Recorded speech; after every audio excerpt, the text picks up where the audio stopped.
tayo. Mamaya na po uli yung batian. Magandang araw sa atin lahat mga kababayan saan man panig kayo ng daigdig naron. Dito na naman tayo sa another episode ng ating vlogs Badong Ratelis po. Panapanahon po meron po tayong ganito no. Nagustuhan ko po yung talk to the press nito ng ni BP Sara. Kaya ibigay ko po sa inyo. Hindi naman po lahat yung mga nagustuhan lang po nating sagutan. At makikita nyo po rito yung kaibahan po ng isang BP Sara. Vice President lang pero daig pa po niya yung presidente sa mga niya kasagutan. Malinaw po eh. Makikita po natin kaya sinasabi ni BP Sara na hindi marunong magpresidente itong presidente ngayon. Kasi alam na alam po ni BP Sara yung mga gagawin, yung mga meron po rito revelasyon sa mga nagsasabi po na bakit tahimik si BP Sara dito po sa West Philippine Sea. Magugulat po kayo. Napakaganda po ng atake ng isang future president. Kaya pag naririnig mo si BP Sara na nagsasalita, wala kang alalahanin eh. Basta ang tao alam ang problema ng Pilipinas. Alam niya rin kung paano mamuno. Alam niya rin po kung paano solusyonan. Ibang-iba po sa nakaupo ngayon sa Malacanang itong ating Vice President Sara Duterte. Kaya talagang eto po sa mga ganito, dito silang mahusay ni Tatay Digong eh. Sa pakikipag-usap sa mga tao, pakikipag-usap sa mga press people. Kahit na marami dito, halatang halata naman na napakarami po rito sa mga press. Kahit po kinocover na nga si BP Sara, ay talagang anti-Duterte talaga yung press natin. Pero mawiwin over kayo ni BP Sara sa husay niyang sumagot, sa linaw ng tunguhin. No? Nakakabilib po kasi napakalinaw po ng tunguhin ng Pilipinas. Kung sakasakali pong swertehin tayo at magkaroon po tayo ng isang vice president ng isang presidente, future president na katulad ni Sara Duterte. So ang gagawin po natin, ito po ganito po yung tunay na reaksyon, hindi po Nakakatawa kasi ibang gumagawa nito. Bagamat mahirap po to sa kalagayan ko. Kaya lang pag panahon po ng ganito, yung iba kasi ganito lang magreaksyon eh. yung, yung tipo, ha? Oh, galing. Ganun. Mga mukhang tanga mag-react. Hindi po ganun na reaction video. Ay, ang galing. Oh, ha? Oh. Kung magre-reaction video na rin lang kayo, mag-reaction na talaga kayo ng may reaction talaga, hindi yung, ang galing. Okay, pakinggan po natin ang ating Vice President Sara Duterte at mahihinuha nyo po kung ano po ang magiging itsura ng Pilipinas balang araw. Ito po, pakinggan po natin si VP Sara sumagot sa mga press people. Budget. Ano po yung tugon nila? Kasi may mga ilang kongresista rin po na naghayag po na dapat daw kung bawasan itong budget dahil pilit nyo raw ilang beses nyo po na ini-snap yung kanilang pagdinig. Isang beses lang ako hindi pumunta. Teka lang, sa naka plenary, ako, dalawang naka beses. times 2 Sa pala plenary, ako. dalawang beses ako. Diyos me po. Hindi pumunta. Pasensya na, sa kanila. BP Sara, saglit lang. Budget. Ano po yung tugon nila? Kasi may mga ilang kongresista rin po na naghayag po na dapat daw kung bawasan itong budget dahil pilit nyo raw ilang beses nyo po na ini-snap yung kanilang pagdinig. Ino-normal lang natin.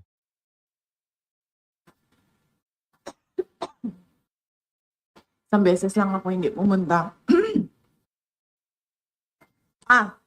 Sa plenary, dalawang beses. Sa plenary, dalawang beses ako hindi pumunta sa kanila. But beyond that, as early as August, I think August 15, noong tinanong na ako kung ano yung expectations ko sa budget hearings, sinabi ko na ang expectation namin ay bawasan nila ang budget of the office of the Vice President.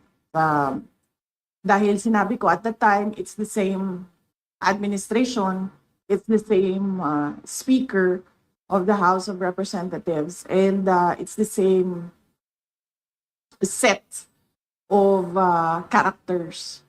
So on that point, tama nga ako sa sinabi ko noong August. Hindi man siya Last one. nakakagulat. Hindi na ako nagugulat sa House of Representatives. Last two questions. Sorry. Sola. Baka pwede niyo pong sagutin yung sinasabi ng iba, especially Congresswoman De Lima saying that you're a brat. You would like to address that comment of her po? Oo. Kasi hindi Yes. ka nga daw po sumipot sa budget. Oo. Ang ang administration, and that is led by Malacanang Palace, ang Makabayan, ang Akbayan, ang members of the Liberal Party, yung mga pink and yellow, and sabihin na lang natin yung sixth category, all others. Meron yan silang narrative about Inday Sara. Kung napapansin nyo, paulit-ulit lang yan na sinasabi nila. Kung ano yung, at pansinin nyo din, kung ano yung lumalabas sa bibig ng Malacanang Palace, susunod yung kanilang online service providers sa news. Whether it be fake news, bloggers, totoong news, or trolling, pare-pareho yung narrative nila. At pansinin nyo, lahat ng lumabas na mga articles, isa lang yan. Nasabi nila, number 1, pro-China. Number 2, brat. Number 3, Lucaret, crazy. At number 4, nakalimutan ko yung isa. Ano yung isa, ma'am? Paulit-ulit lang yan sila eh. At confidential funds. Ilustay. Yan. Thank you very much muna kay Truly Yours na nagbigay sa atin ng $299 pang kape kagad, Boss Buds, from Roland Galvez. Pro-China, brat, luka-luka, at confidential funds. 4 lang yan. Pansinin nyo, inuulit-ulit nila yan. Hoping siguro na one of those will stick sa image or sa reputation para makasira sa akin. So, hindi ako nagtataka na magsasabi ng ganyan si Leila de Lima. Yung word na brat, ginagamit nila lagi yan. And more napansin than nyo, that, napansin nyo mga kapatid, ang galing niya, no? Pati yung paraan ng pagbira, no? Paano siya binibira ng mga kalaban. Tama eh, 'di ba? Ako hindi ko rin nakita 'yun eh. Pero paulit-ulit lang 'yun, no? Confidential fund, pro-China, Bratinela, at saka yung ano na nga yung sabi ng isa? Lucaret. Lucaret. Basta anytime lang dyan. Kaya nakikita nyo yung atake. Kung ulit-ulitin, naniniwala kasi sila sa kasabihan ganun eh. Ano yung kasabihan? Ayon nga kay ano, a lie told 1,000 times becomes the truth, di ba? Yan yung ano ni panukala ni Maria Ressa. A lie told 1,000,000 times becomes the truth. Kaya ulit-ulit lang po sila. Tsaka may sinabi rito si BP Sara, ang ganda eh, no? Pag may nagbitaw niyan, dilawan man, sino man sa kanila, susunod na yung mga tinatawag nating media. So meron silang mga yung Malacanang, yan yung sasabihin. Kaya lagi lang sila dun eh. Confidential fund, Lucaret, Brat, ayan. At saka syempre pro-China. Kaya lahat ng mga ano po ni BP Sara, diyan lang po umiinog, no? Ang galing talaga. Kaya mahirap kalaban to si BP Sara kasi nauunawaan niya kung paano siya tinitira ng mga kanyang mga kalaban. Punta na po tayo rito sa susunod na bira sa kanya. Ginawa lang kasi ng Pangulo noong tinamaan siya nung sarili niyang speech na mahiya naman kayo at nagalit yung mga tao. Ang ginawa lang niya ay magpalit ng House Speaker at ng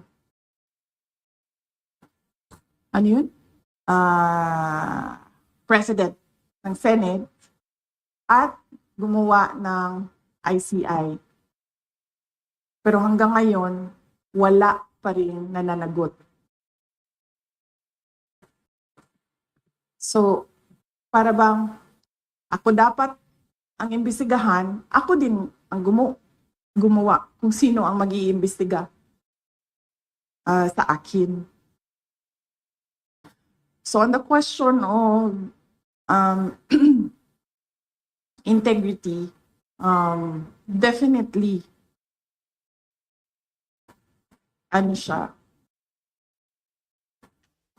hindi siya reliable dahil ang Pangulo din ang gumawa. And again, going back to Mr. Bilyonaryo, bakit bilyonaryo yung pangalan ng ninyo? May-ari kasi niyang bilyonaryo. At tignan niyo yung sinasabi ni BP Sara, wala ring silbi. Actually, ito yung matagal na nating sinasabi, di ba? Kinonfirm lang po ni BP Sara. Pero bago yan, thank you very much muna kay Amic TV 45 UK na nagbigay po sa atin ng 999 pounds. Pro-China, Bratinela. Basahin naman natin. Lucaret, Confifan, cooking ng inamo, Delima, panis. Kaya alam na ni BP Sara, hindi na po siya nasasaktan kasi paulit-ulit lang. Ayon nga kay Maria Reza, alay, alay. Hindi ko makaya si Maria Reza. Told a million times becomes the truth. Yan. So, paulit-ulit lang dyan. At isa pa, itong si BBM naman, hindi naman talaga tumutugon, di ba? Wala talaga natutugunan to na problema. Katulad po nito, ang tanging ginawa niya sa kanyang pagyayabang, nahahabulin niya yung mga magnanakaw sa confidential fund. Ang tanging nagawa niya lang ay napalitan lang yung speaker at napalitan lang po yung Senate President. Tapos delaying tactics na. Yung ICI po, wala rin namang mangyayari sa ICI, wala rin naman pong nangyayari. In fact, wala pa pong napapakulong yung ICI. Pero ang ganda niyang excuse pag wala kang ginagawa, ang ganda ng excuse ng ICI kasi mukhang may ginagawa ka kahit wala naman. Dahil, tapos napapatigil mo pa. Napapatigil mo pa yung investigasyon na dapat tuloy-tuloy. Kung hindi ka nagtayo ng ICI, dapat sinisingil ka na ng taong bayan ngayon. Di ba? Ang galing ng formula ng pagtatayo ng ICI. Yan yung sinasabi niya siguro na nanaginip siya o nakakausap niya yung tatay niya ni BBM. Kasi natatandaan ko nung namatay si Ninoy, nagtayo rin ng commission yung tatay niya, yung Agraba Commission. Oh. Hinintay lang din ng mga tao na lumabas yung resulta ng investigasyon nun. Hindi ko alam kung gaano katagal yun, pero hindi rin po natukoy kung sino po yung mastermind. Okay. Pakinggan na po natin ulit si BP Sara.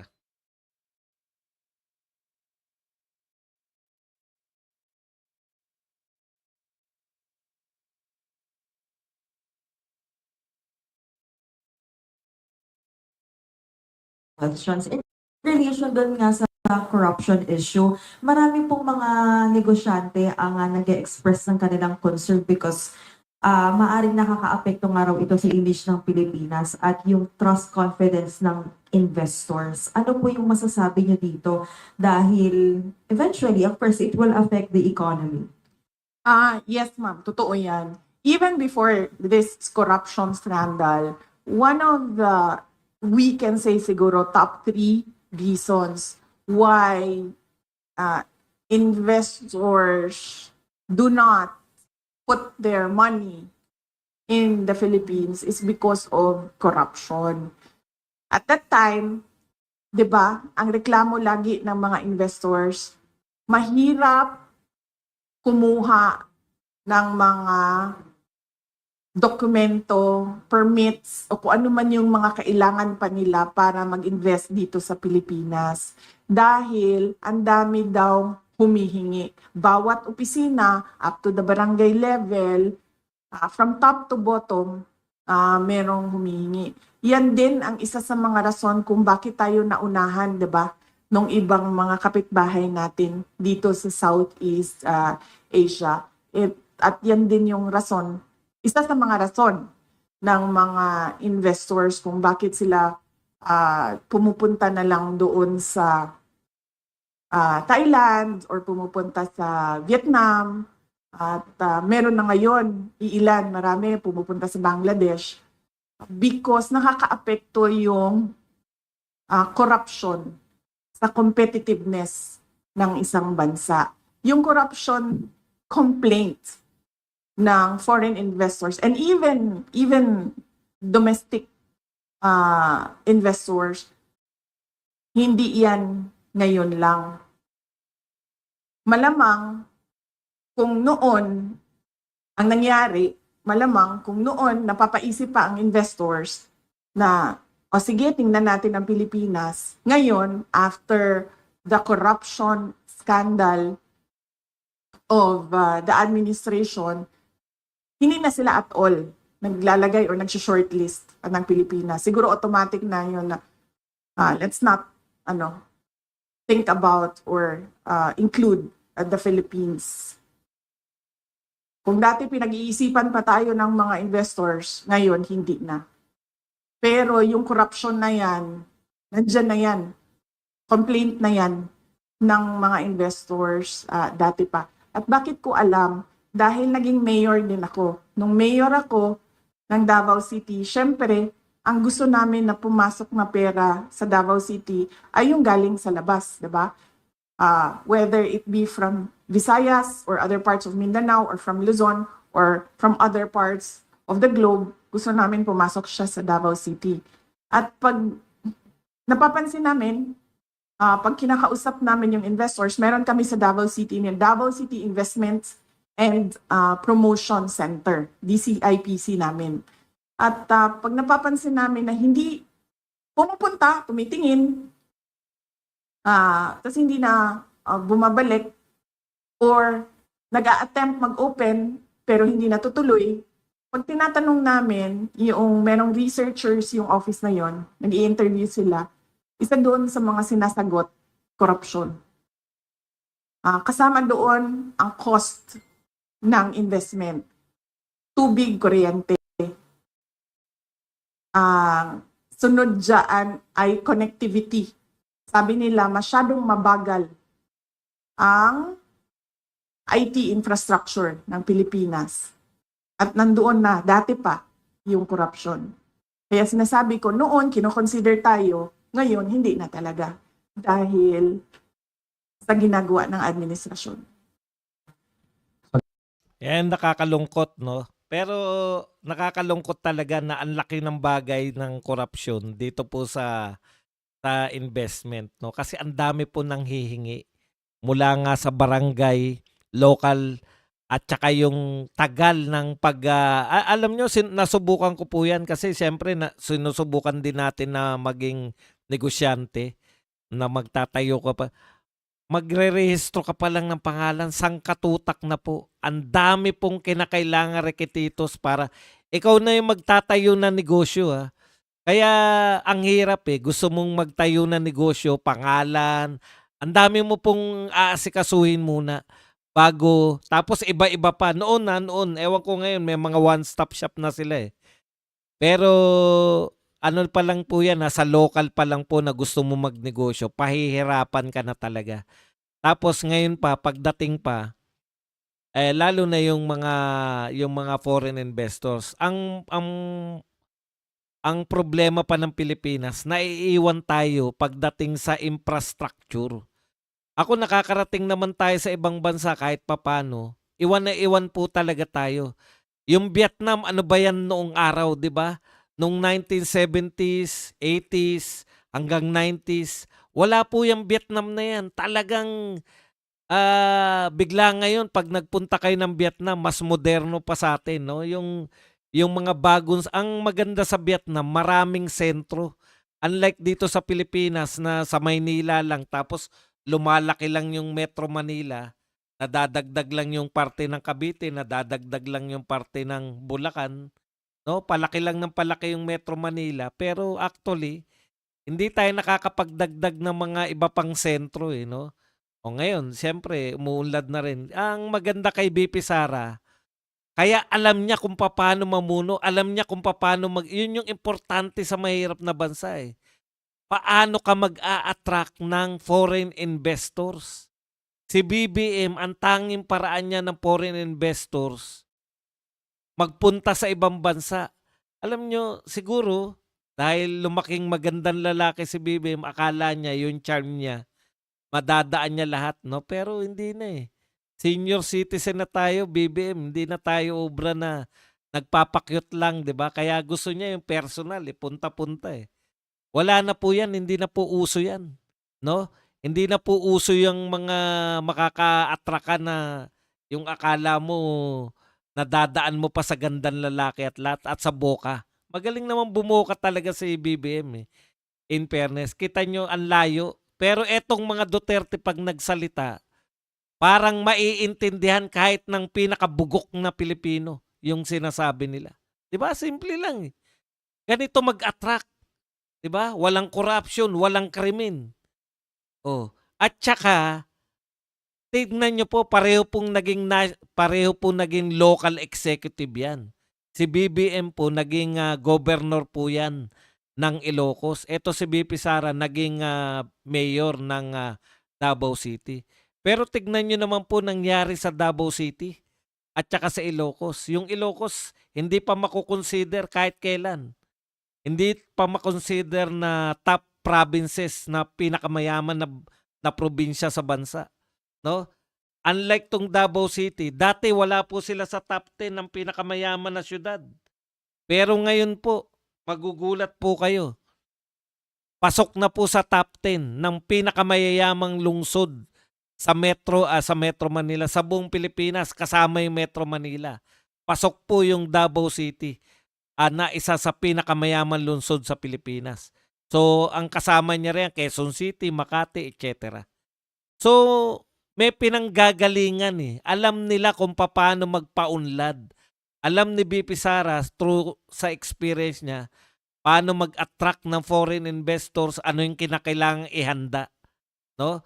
Hindi katulad nitong si BBM, basta umikot lang ng umikot sa iba't ibang parte ng Pilipinas, yun lang po ang kanyang baon-baon. Okay, punta na po tayo rito sa isa pang issue.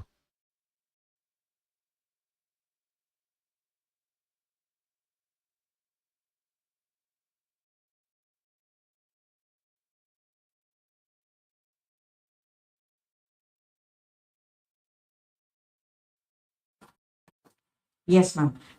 You mentioned earlier na narrative po ng mga anti-Sara Duterte, yung that you're pro-China. But what exactly, ma'am, is your stand on this continuing harassment by Chinese Coast Guard against our Philippine vessels within Philippine territory? Okay, ito po, isa lagi to sa binabato sa atin. Ha? Bakit si Sara Duterte hindi nagsasalita tungkol sa West Philippine Sea? Ang tanong, may nagtatanong ba tungkol sa West Philippine Sea sa kanya? magugulat po kayo. Ito po talaga yung napakagaling na magiging presidente balang araw, no? Kita po ninyo, ibang-iba yung approach niya. Ibang-iba yung approach niya sa kay President BBM at dito po yung approach ni Sara Duterte, yung diplomatic approach niya. Pakinggan po natin at matataplaugan po rito yung wala nang sinabi kundi pro-China ng pro-China. Yes, ma'am. My stand is, meron tayong arbitral award. Meron, nanalo na tayo doon. That is clear. Nakita yan ng buong mundo. And we need to assert that through diplomatic channels. Uupo. Because the harassment in the West Philippine Sea, it does not comprise the entire relationship natin sa China. Meron naman tayong problema sa iba't ibang bansa, mami, hindi lang sa China. Pero ang ginagawa natin ay dinadaan natin sa Department of Foreign Affairs. Umuupo yan sila doon, pinag-uusapan nila yan doon. So yaan yung karapat-dapat na gawin ng isang gobyerno kapag meron silang problema sa ibang bansa. Hindi lang sa China. It has to go through the diplomatic channels. Pinag-uusapan yan. Hindi yan pinaglalabanan doon sa dagat. Oh, 'di ba? Yun yung sinasabi natin, yung gobyerno ngayon, naka-all out sila sa nagaganap sa West Philippine Sea. Sabi nga, nung panahon ni Tatay Digong, taliwas dito sa mga narrative na mga to, sa panahon ni Tatay Digong, nanghuhuli nga tayo ng mga Chinese. 'Di ba? Yung mga mangingisda nga na Chinese, sinuhuli nga natin pag pumupunta rito sa territorial waters natin. Nanghuhuli po tayo. At pinalalayas po natin. Naalala nyo, ang ginawa ng Coast Guard, babae yung nagsasalita para sumunod, diplomatic. Diplomasya, nag-uusap yung mga leader, sumusunod po yan yung mga sa baba, no? Kung yung mga leader ay nagpapatid ng mga linya dahil lang sa territorial disputes, alam niyo po, lahat po ng may territorial disputes, talagang labanan po yan dun sa kung binomba ka ng water cannon, obligado kang bombahin din ng water cannon. Tayo po, paawa yung ginagawa natin eh. Binobomba tayo ng water cannon, ang ginagawa naman natin, binibidyo natin at nagmamakaawa tayo sa buong mundo. Mas pangit po eh. Okay yun na makipagkaibigan ka, pero ang hindi okay na whole of government approach, naroon kayo lahat sa West Philippine Sea, lahat kayo West Philippine, hayaan nyo yung mga Coast Guard dyan na mga laga, yan yung trabaho nila eh. Hindi yung lahat nakikialam sa West Philippine Sea. Kung titignan nyo po may mga land territory yung India at China. Nagpapaluan lang po yung mga sundalo nila. Nakakatawa pero maingat sila eh. Hindi sila nagpapaputok dahil maggegera yun. Nagpapaluan lang po yung mga sundalong Chinese at saka sundalong Indian. Doon po sa kanilang land territory disputes. Tapos, yung maliliit na bansa, particular yung Vietnam, binobomba rin po nila, wina-water cannon din nila yung bansang China. Pero, tuloy-tuloy po yung economic ties nila. Hindi po sila, yung Vietnam, Indonesia na nakikipagtagisan, nakikipaghabulan, pero partner pa rin sila economically ng China. Tayo, wina-water cannon pa lang tayo. Halos ayaw na nating makipagkaibigan sa China. Ang layo po. Nasaan na yung mga Chinese tourists? Wala na tayong Chinese tourists ngayon. Dati number one turista natin, mga inchik. Dahil ngayon, wala na. Ang laki po nang nawala ng tourism natin. Lahat po may revenge tourism sa iba't ibang bansa. Lalo na yung Thailand. Yung Vietnam po, grabe po. Ang advertisement nila dito. ng mga Vietnam travel, grabe, no? Dito sa Pilipinas, paano tayo? Ang meron talaga lang tayo, mga natural resources, lalo na yung mga beaches natin, Boracay, yang Siargao, kahit hindi pa ako nakakarating. Yang mga nasa Palawan, pinakamagaganda sa buong mundo. Pero maliban po dun, the rest, wala po tayo yung airport natin, napakalalayo sa mga tourist destination ng mga airport sa mga tourist destinations. Next po.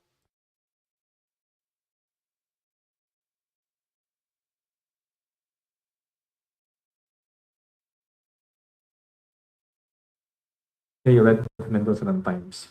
Ma'am, your comment daw po sa pagbansag ng pakawala niyo daw si Congressman Kiko Barsaga of Cavite, especially with his antics last weekend.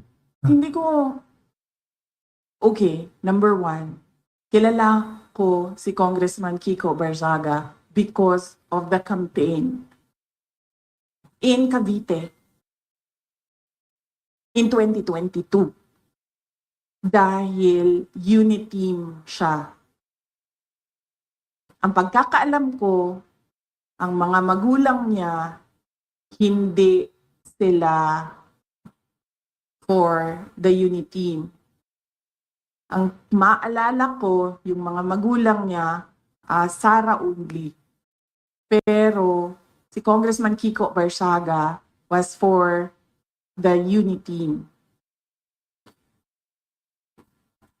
Hindi ko alam kung nagkausap man kami from that time na nagkita kami sa kampanya hanggang ngayon, kung meron man, pero ang huling maalala ko na nagkausap kami is doon sa rally ng unit team sa kanila, sa Dasmariñas, Cavite. Hindi ko pakawala si Kiko Barsaga. Sa tingin niyo ba, sa personality ni Congressman Kiko Barsaga, isa siyang tao na ma-handle ng kahit sino man? Diba? Nakikita niyo naman yung kanyang independence sa pag-iisip eh. Nakikita niyo din yung kanyang lakas ng loob. Nakikita niyo din yung prinsipyo niya. Ang example ko na lang dito ay, unang-una, yung mga magulang niya, hindi unit team yun ha. Si Kiko Barsaga unit team. Hindi yan nakikinig sa mga magulang niya, ibig sabihin. Diba? So bakit yan makikinig kay Sara Duterte? So no, I do not control Congressman Kiko Barsaga. He is his own person, he has his own principles, and he has his own free will. And there is nothing wrong at all with what he is doing because, as I said, tayong lahat, we are covered by the freedom of speech and expression. Unfortunately, meron tayong administrasyon na hindi nila matanggap na meron talagang mga tao na number one, hindi natatakot, number two, hindi nabibili ng pera. Yun, di ba? Hindi nila matanggap na merong hindi nabibili na pera na congressman. Hindi nila matanggap na merong tao na hindi natatakot katulad ni Congressman Kiko Barsaga. Alam niyo po, may pinagmanahan po yan eh. Yung tatay po niyan, talagang biniliban po namin yan. Diyan ko po sila nakita. Sila po, kahit ilang beses ko na to nasabi, pasensya na kayo. Sila po nila Congressman Marcoleta. Tsaka to si Boying Remulla. Hinangaan ko yan dun sa laban natin sa ABS-CBN. Silang tatlo po, yung tatay nito ni Kiko Barsaga. Kaya dyan nakapagmana ng tapang yan.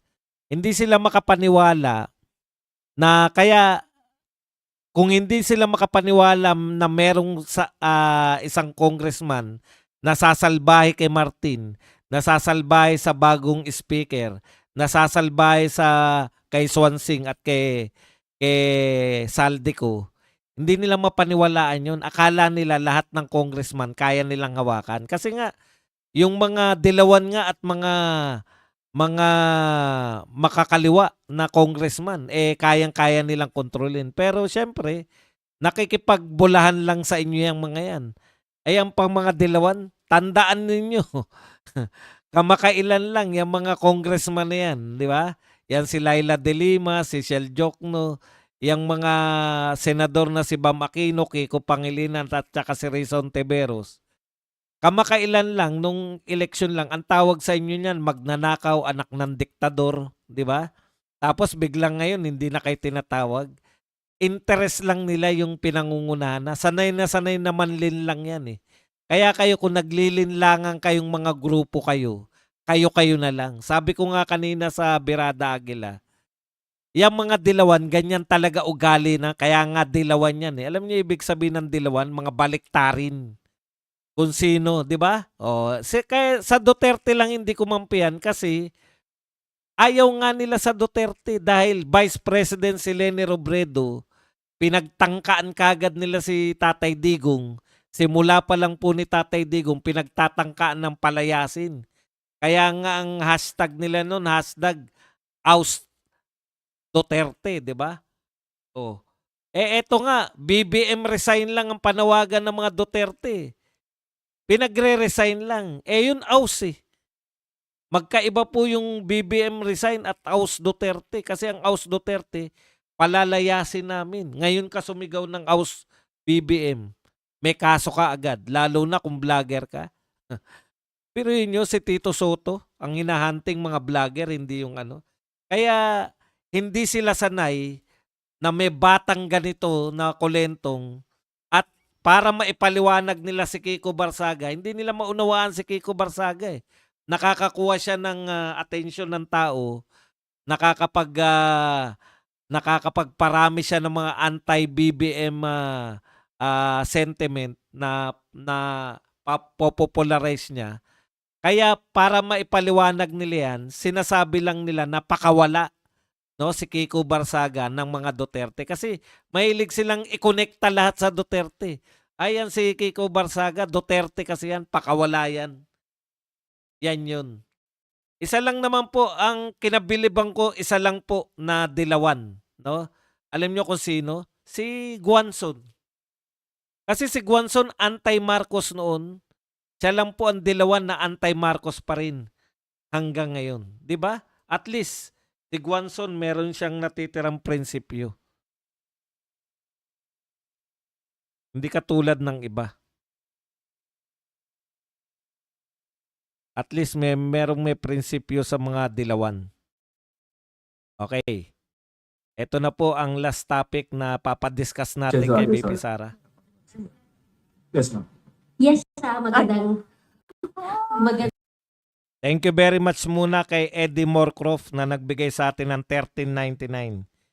Yung mga Chinese investor sa Puerto Princesa for energy supply through solar system, pero dahil bilyar ang kapartner, inipit ng DNR ang permit, 50 million na lugi agad, lumipat sa Ilocos Norte, permits okay. Ayun. Alam na alam ni Ma'am Eddie Morcroft yan dahil siya po ay may-ari na resort sa Palawan. BP Sara, bakit ka kinikilig? hapon, Finally. Vice President. Ma'am, I would just want to ask, with the alleged destabilization and then yung rally natin, ma'am, left and right, Luzon, Visayas, Mindanao, ang mga lumabas, ma'am, mga young ones, makikita natin mga estudyante. Ma'am, sa tingin niyo, ma'am, with what is happening now, magpapatuloy pa to, ma'am? Alam mo, ma'am, yung destabilization, nanggagaling lang naman yan sa administrasyon eh.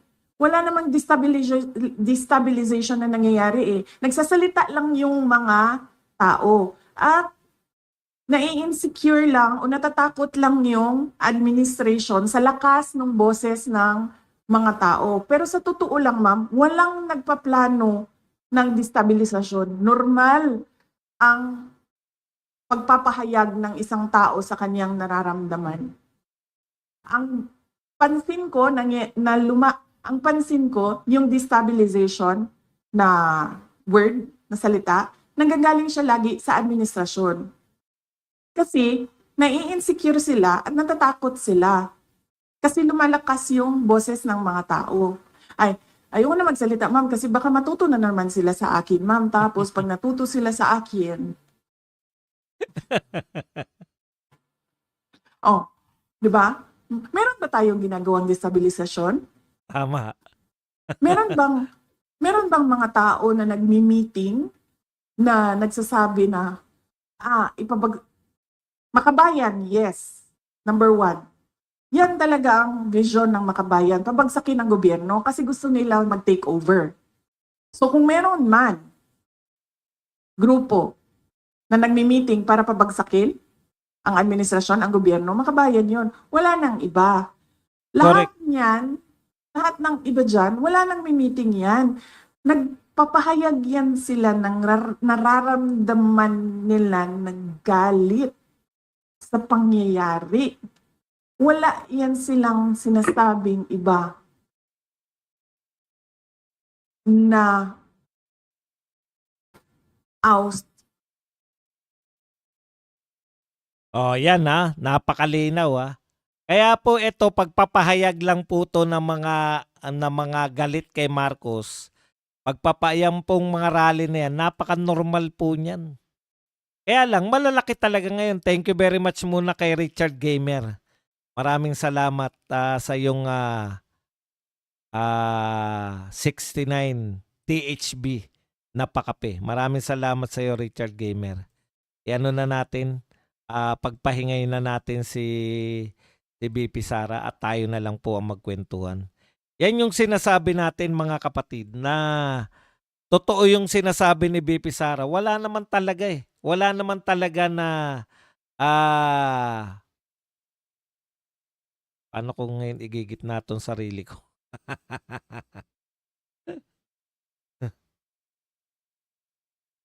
Wala naman talagang di ba? Wala naman talagang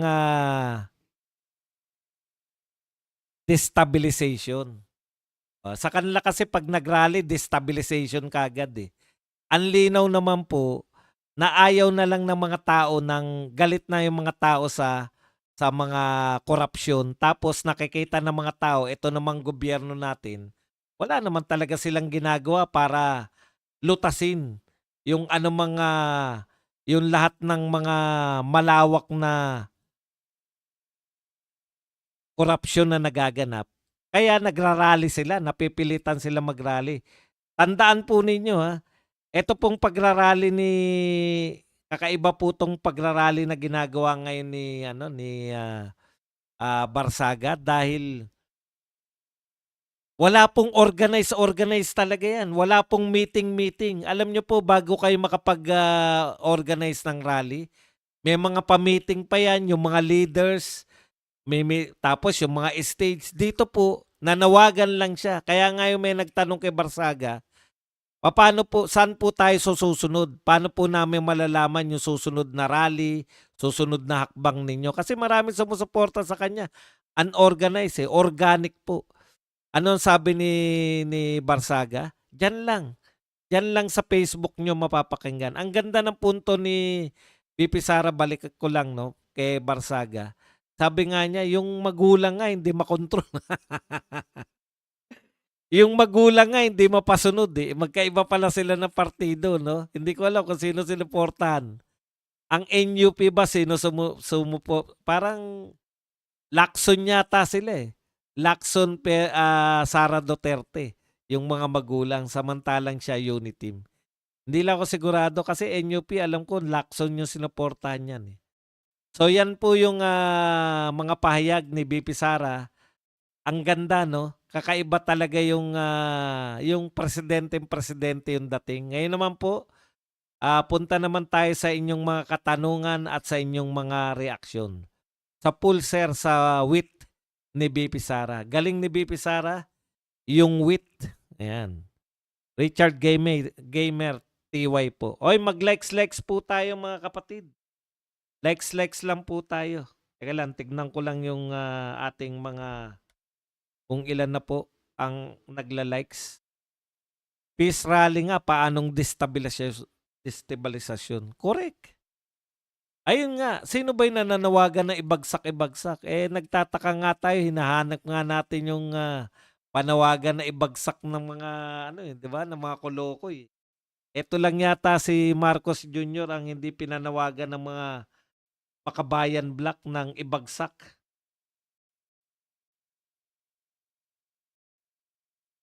Okay. Tanong-tanong po tayo. Makakasanayan din natin. Kaya lang, ano ba, tumitigil ba ako? Parang hindi, ano, no, hindi siya masyadong, hindi lang smooth yung ating video. Pag may mga video tayong ganyan. Medyo pa siya swabe. Pero masarap eh. Masarap may mga video. Kaya lang kung di naman maganda yung mga video, wala rin kwenta. Mas masarap pa makipagkwentuhan. Nasaan na kayo? Lenny Boss. Si Lenny ba ang sinuportahan ni PD Barsaga? Lenny pala. Akala ko ano eh.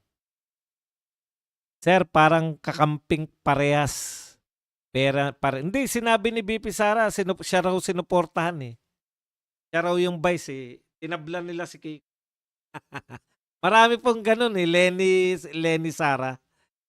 Obo talaga tong admin ni Marcos na wala na pa si Kiko. Halata sa media, gustong-gusto nilang interviewin si BP Sara kesa sa iba po. Eh, mataas po views.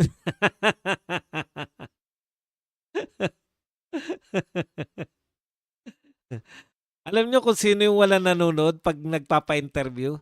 Si Dison. Nakakatamad kasi yung pakinggan. Eto.